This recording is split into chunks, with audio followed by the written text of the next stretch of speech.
Assalamualaikum warahmatullahi wabarakatuh.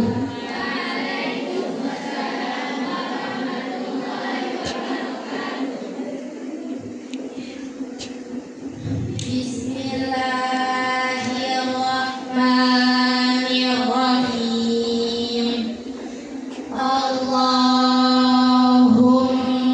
ftah lana hikmataka wanshur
Semoga dengan pembacaan ayat suci Al-Quran tadi menambah ketakwaan kita kepada Allah Subhanahu wa Ta'ala.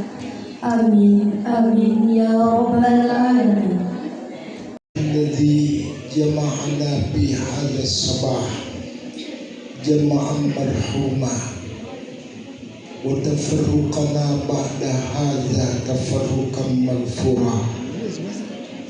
Wassalatu wassalamu ala rasulihil karim Sayyidina Muhammadin wa ala alihi wa ashabihi ajma'in. Amma ba'du.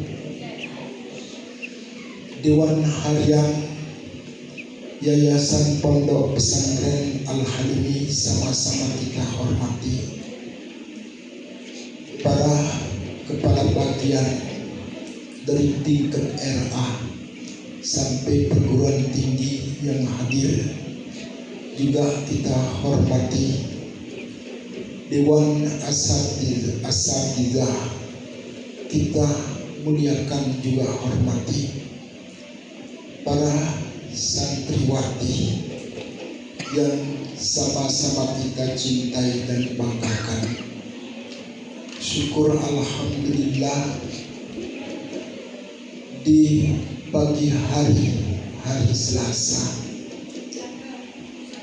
pada tempat yang mulia ini kita kembali ditakdirkan untuk berjumpa dan bersua dalam rangka memperingati hari Ustaz Hari Guru ini. Hari Ustaz ya. Hari Ustaz apa Hari Guru? Hari Guru ya. Kalau di pondok seharusnya Hari Ustaz. Ini syukur alhamdulillah diberikan oleh Bapak Jokowi. Banyak hari diberikan oleh Bapak Jokowi untuk umat Islam. Antara lain Hari Santri, itu jasa daripada Bapak Jokowi. Makanya setelah saya hitung-hitung itu hari yang khusus untuk Islam ini diberikan oleh negara ada 5 hari itu. Pertama, Hari Raya Idul Fitri. Yang kedua, Hari Raya Idul Adha. Yang ketiga adalah 10 Muharram. Yang keempat adalah Hari Maulid Rasulullah Sallallahu Alaihi Wasallam. Hari kelima adalah 17 Rajab. Itu bukan 17 ya, 27 Rajab. Itu semua diberikan oleh pemerintah buat kita umat Islam. Kalau hari-hari yang lain itu banyak itu.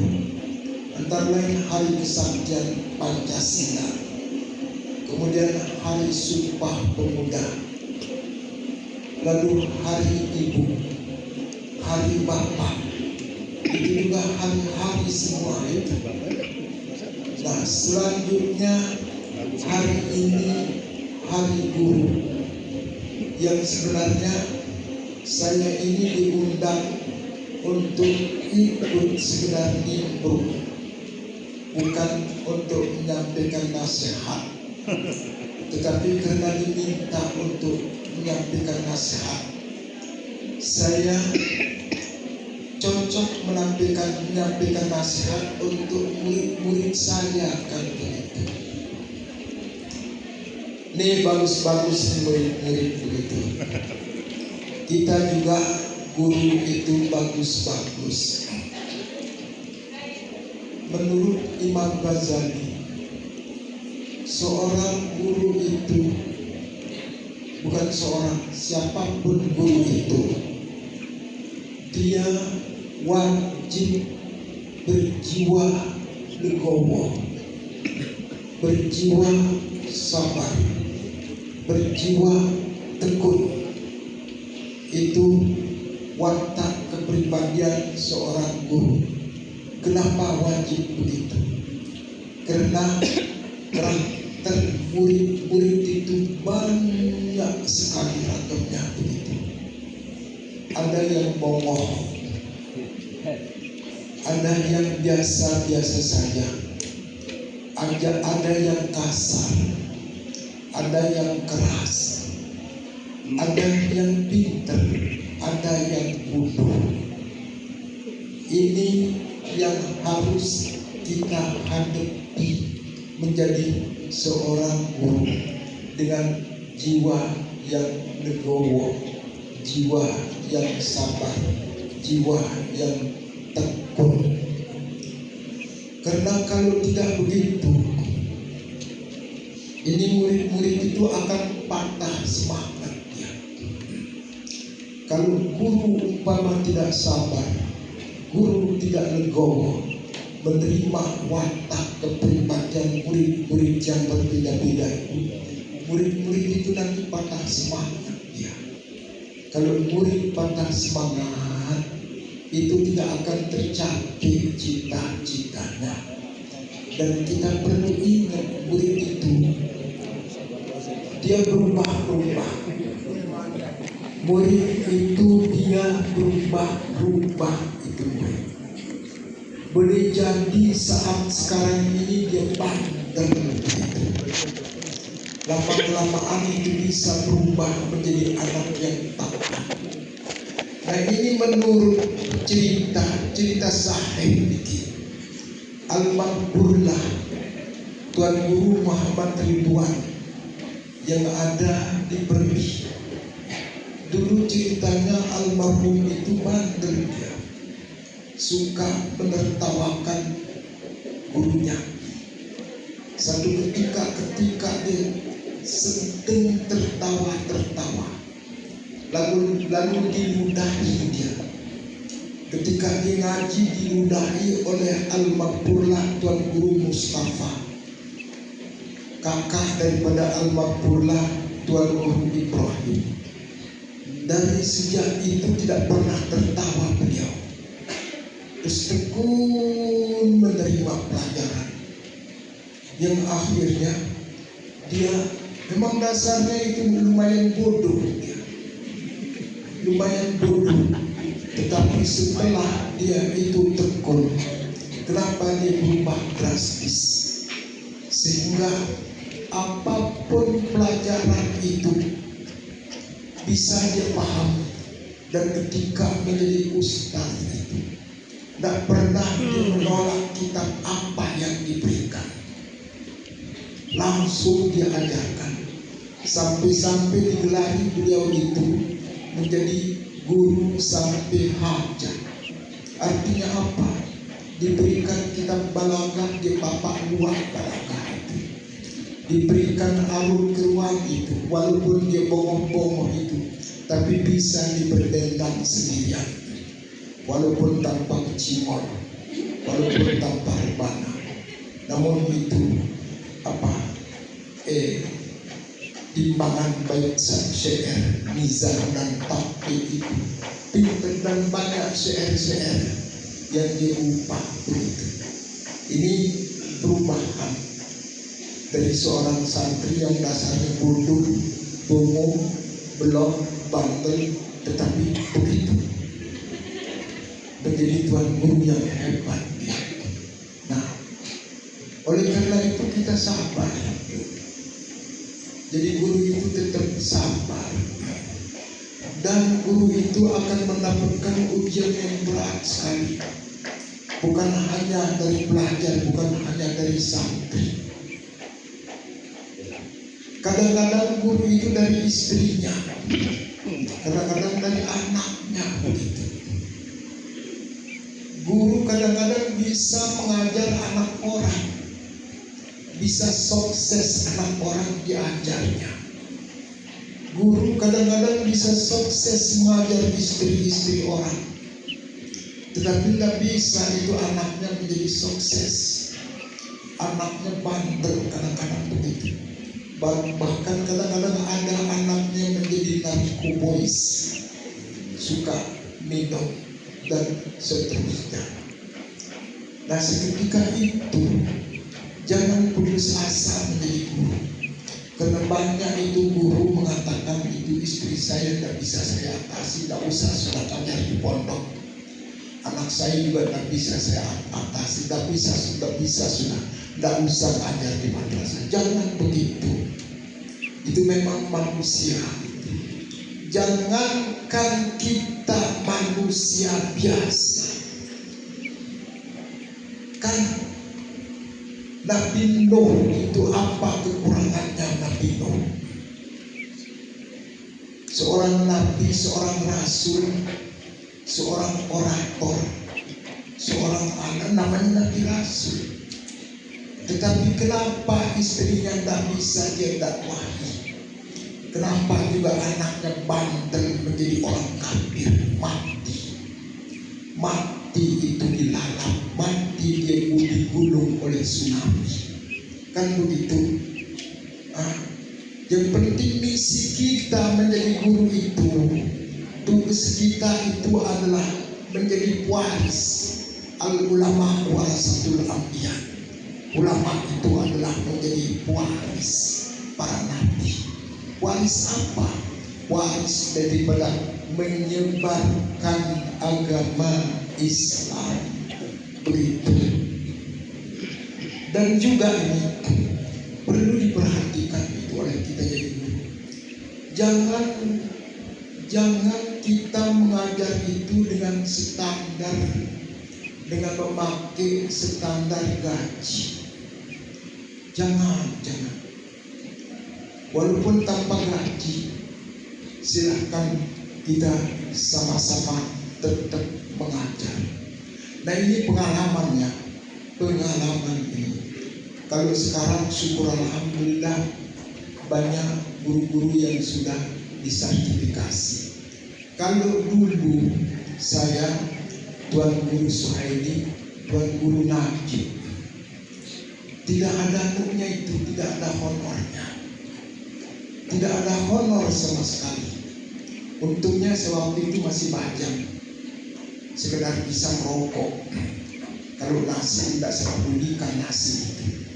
Rokok saya pedulikan dulu, tetapi sama rokoknya saya dengan Tuan Guru Mas'ul itu. Tapi kalau beliau itu lanjut rokoknya sampai sekarang, kalau saya cerai dia, saya siap gitu. Sampai sekarang tidak pernah rujuk. Talak tuki ya sejarah, talakkan baginan, talak teduh dengan rokok saja. Nah, itu tidak ada honor.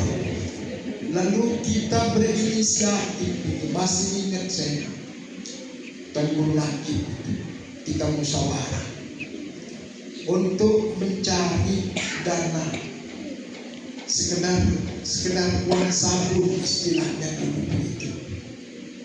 Ketika kita tengah-tengah musyawarah, ingat saya Tuan Guru Ahmad Sanusi marah dia. Begitu. Apa dia bilang sama saya? Wah, kedepan dengan keping naik si almarhum dan Bu Ibrahim. Dia sebulan keping di pagi begitu. Mengajar di ikhlas dia bilang. Semua kita jadinya diem itu. Dan jadi kita minta itu uang apa, sabun sama anak-anak. Lalu dia bilang, untuk paling akal dari Rasulullah. Namanya muridnya boleh guru mengatakan apa saja sama muridnya. Anda tanya ikhlas orang tu lain sudah guru berani bakar dulu akal. Lalu saya ada yang bilang iya Pak, di sana lagi disini ikhlas gitu. Semakin marah. Kita guru Israel dan tahu orang tapi dia kita semua akhirnya itu menarik uang SPP begitu. Beliau tidak kita kasih ya, tapi yang kita kasih itu adalah istri beliau dengan tanpa dia ketahui begitu. Akhirnya lama-lama dia syukur alhamdulillah. Saya terus merahit tanpa apa-apa itu. Tapi untung itu istri saya kecinta sama saya.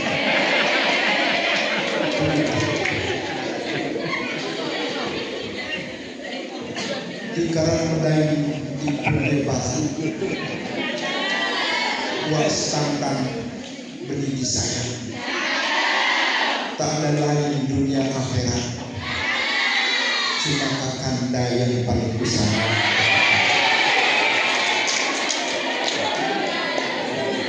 Dia rela menjadi dalam kampung coba. Padahal dasarnya menjadi ustaz, saya menjadi ustaz. Tapi pesangon tidak ada untuk dipakai. Kalaupun ada sedikit sedang kepeng itu, kepeng satu, dia lenakan dirinya itu jadi dalam kampung. Itu saya pakai makan setiap hari itu. Syukur alhamdulillah. Andainya kalau dia tidak cinta sama suaminya begitu, pasti dia minta cerai. Tapi syukur alhamdulillah. Nah, itu perjuangan. Dan rata-rata sampai sekarang walaupun sudah disertifikasi, tidak ada guru-guru ini yang kaya.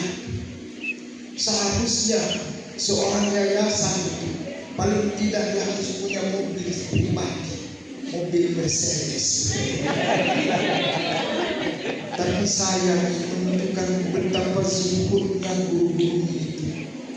Jangankan Mercedes itu, naik motor pun itu udah yayasan tak bisa. Kemudian juga bisa. Jadi sekarang pada guru utama juga tak bisa. Kalaupun dia bisa tapi tak bisa dia akan membeli mobil begitu. Apalagi saya itu, mana saya pakai beli mobil begitu, kepengnya tidak ada. Bangker kita harapkan tidak ada bangker saya. Toko saya harapkan tidak punya toko. Kalaupun SK paling SK mas-mas itu, padahal sama seperti orang biasa. Begitu, makanya tetap memimpin dengan baik begini sudah. Tapi kita harus sabar, wajib sabar. Kita utamakan, insya Allah. Saya berjanji sampai mati kalau dipercayakan terus itu, sampai mati saya akan mengabdi mengajar di pondok pesantren Al-Hamidi. Begitu sudah yang saya lakukan. Bagaimanapun keadaannya begitu, entah saya suka, entah saya senang, entah saya miskin, entah saya pakai, entah saya dalam keadaan segala-galanya, Al-Hamidi dari hidup sampai mati. Ini prinsip saya pribadi. Makanya seingat saya sampai sekarang tidak pernah saya memukul murid-murid saya. Betapapun bandelnya dia lihat itu. Malah ini cara kita sabar. Saya pernah ngajar di kelas 3-annya. Terus kelas 2 tak ada gurunya. Kelas 2 itu begitu. Terus saya maki dia dengan temannya. Padahal saya ngajar itu di kelas 3. Lalu saya suruh salah seorang kelas 3 itu memanggil yang itu berkelahi itu. Apa dia bilang gitu? Untuk les mantul. Tidak ada yang mau. Ini untuk les mantul. Tidak mau disuruh untuk les mantul. Dia yang saya suruh manggil anak yang nyumpah itu, dia yang nyumpah. Begitu dia sadar itu langsung dia lari ketiga-tiganya. Kalau saya tidak sabar, saya bawakan jalan itu. Saya bawakan dia berjalan ketiga-tiganya, besok saya pukul dia.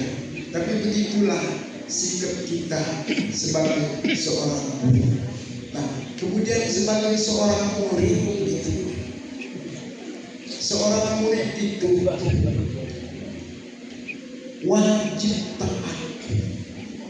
wajib taat kepada gurunya.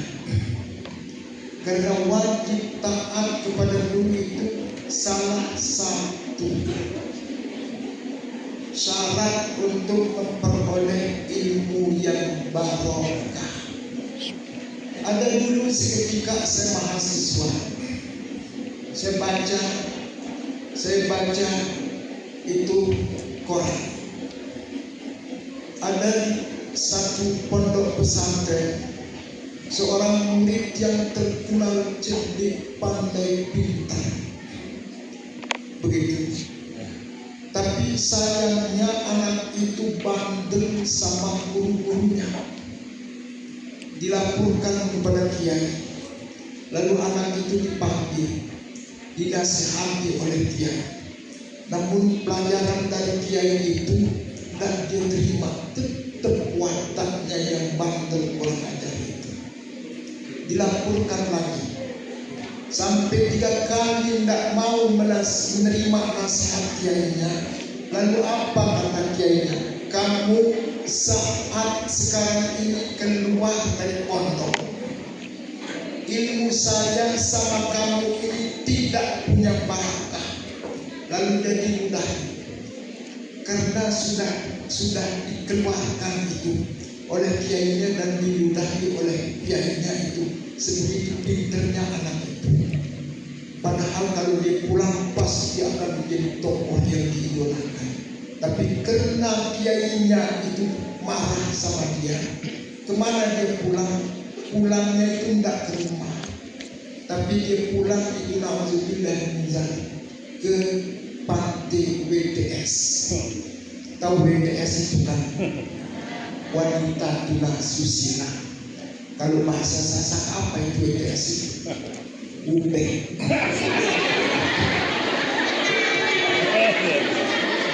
Kenapa kesana itu menunjukkan betapa itu kalau guru itu sudah marah kepada muridnya, lalu dia mengatakan itu ilmu saya tidak barakah sama kamu, langsung itu tak punya barakah sedikit pun ilmunya, karena dia menjadi ketua WTS terus.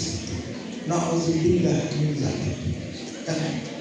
Makanya ini watak betapapun kamu bodoh pada sekarang, tetap wajib taat kepada guru.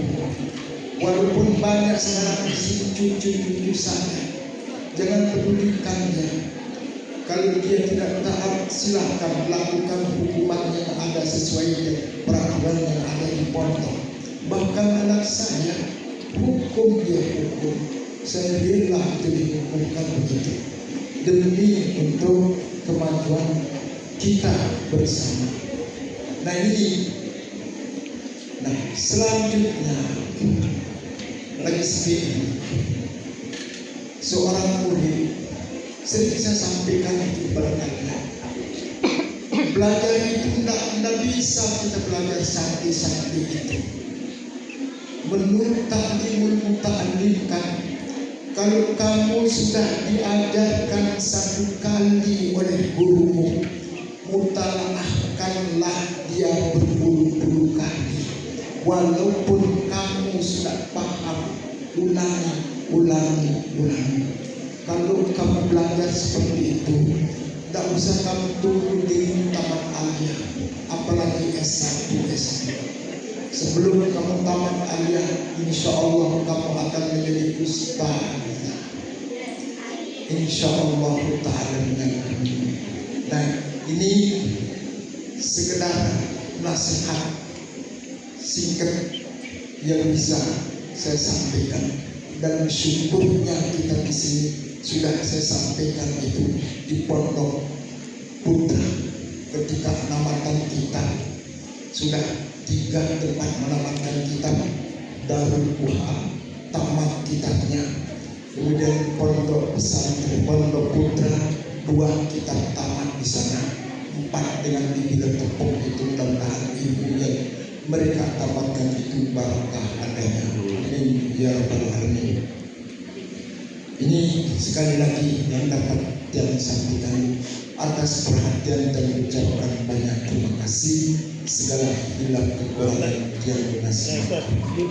Wabillahi taufiq wal hidayah.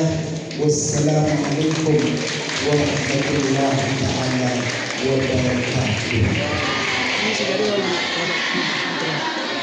Undur-undurlah sekali lagi supaya cepat mencapai pantai. Sungguh-sungguhlah adik pelajar supaya cepat menjadi pandai. Terima kasih.